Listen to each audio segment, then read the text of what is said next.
नमस्कार. गाढ झोपेत होती तरुणी पण अचानक हॉस्टेलवर कोसळलं विमान.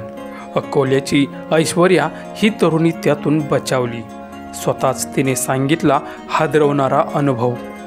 अहमदाबादमध्ये एअर इंडियाच्या विमानाला बुधवारी दुपारी अपघात झाला.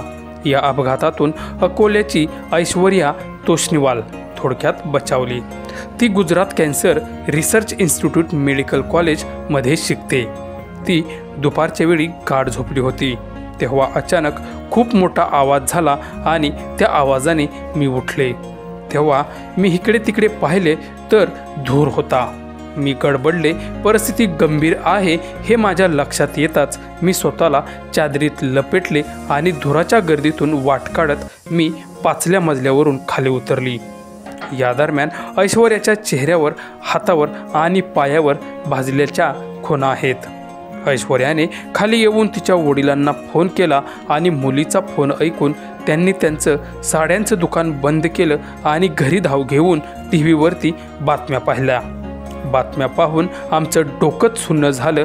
पण देवाच्या कृपेने आमची मुलगी एवढ्या मोठ्या अपघातातून बचावली. तोष्णीवाल कुटुंबियांनी या अपघातात मृत्युमुखी पडलेल्या लोकांबद्दल दुःख व्यक्त केलं. ऐश्वर्या म्हणाली, माझ्या आयुष्यातील हा सर्वात भयानक अनुभव होता जो मी कधीच विसरू शकणार नाही.